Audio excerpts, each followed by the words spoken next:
বন্ধুরা, নমস্কার বন্ধুরা, মিষ্টি অ্যান্ড মধুমিতাস কিচেনে তোমাদের সবাইকে স্বাগত। আজকের রেসিপি ভেটকি মাছের পাতুরি।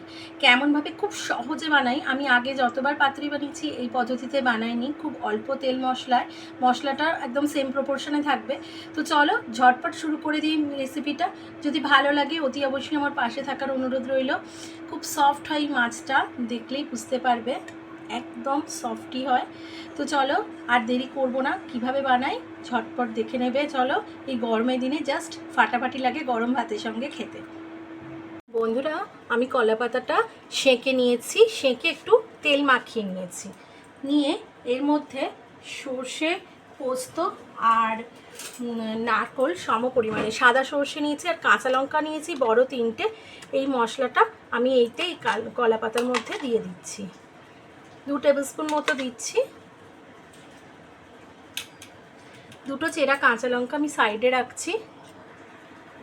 এইবার ভেটকি মাছগুলোকে আমি নুন হলুদ মাখিয়ে রেখেছিলাম 15 থেকে 20 মিনিট।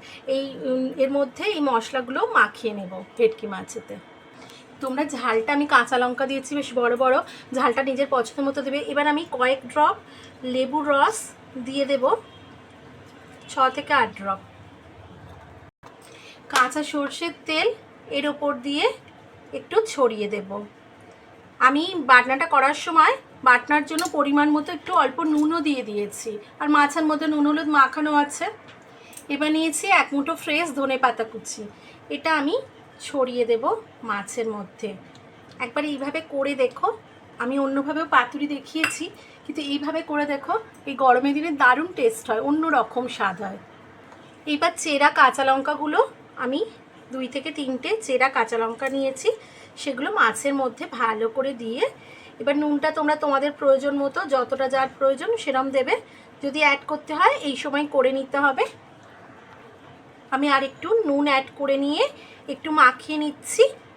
আচ্ছা, এইবার এটা মুড়ে নেব, কোনো রকম দড়ির ব্যবহার করব না। যার যেরকম প্রয়োজন বোধ করবে, যদি মনে হয় তাহলে অবশ্যই দড়ির ব্যবহার করবে। আমার যেহেতু বড় কলা পাতা এবং নরম, আমি সেঁকে নিয়েছি, তাই লাগবে না। তো এইবার এটাকে ভালো করে এরম করে চারপাশ দিয়ে মুড়ে নেব।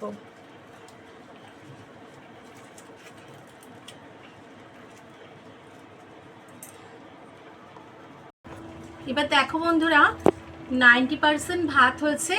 এইরকম সময় অল্প ভাতের ফ্যান থাকবে আর টেম্পারেচারটা মিডিয়াম থাকবে, মিডিয়াম টু লোয়ের দিকে, ঢিমে আছে। তো ফ্যানটা যদি বেশি হয় মনে হয়, তোমরা 80% ফ্যান কিন্তু ফেলে দেবে, অল্প ফ্যানের মধ্যে এটা হবে। তো দেখো, আমি মাছগুলোকে এরা মুড়ে নিয়েছি, নিয়ে খুব ভালো করে মাঝখানটা ফাঁকা করে দিচ্ছি, দিয়ে মাছগুলোকে এর মাঝখানে আমি দিয়ে দেব। দিয়ে ভাতগুলো কিছুটা আমি এর ওপরে চাপিয়ে দেব, যাতে মাছটা নিচোয় রাখি, মাছটা ভাপে হতে পারে। এইভাবে আমি করে নেব। দেখো, এইভাবে আমি পুরো ঢাকা দিয়ে দিয়েছি। দিয়ে এই রকম ঢাকা দিয়ে, কোনো প্রেশার যদি দেখো পুরোপুরি বন্ধ হয়ে গেছে, 10 মিনিট ভাপে রাখবো। ফিরে এলাম মিনিট 15 পরে। তো আমরা ঢাকাটা এবার খুলে দেব। মিনিট 15 বাদে ফ্লেম অফ করে দিয়েছিলাম, তারপর একটু রেস্টে রেখেছি 5 মিনিট, তারপর খুলছি। তো দেখো বন্ধুরা, এরকম আস্তে করে সরিয়ে নেব, নিয়ে প্লেটে তুলে নেব আমি মাছের এটা। দেখো বন্ধুরা, এই আস্তে করে কলা পাতাটা সরিয়ে নিলাম, একদম সফট হয়েছে, তৈরি হয়ে গেল। এর উপর দিয়ে তোমরা কাঁচা সর্ষের তেলও করতে পারো। দেখো কি সফট হয়েছে, তৈরি হয়ে গেল ভেটকি মাছের পাতুরি। আমি সার্ভ করে দিচ্ছি। কেমন লাগলো বন্ধুরা রেসিপিটা? ভালো লাগলে অতি অবশ্যই আমার সাথে থেকো, আর লাইক কমেন্ট শেয়ার করো। তো আবার হাজির হয়ে যাব নতুন কোনো রেসিপি নিয়ে। ততক্ষণের জন্য তোমরা খুব ভালো থেকো, সুস্থ থেকো, টাটা।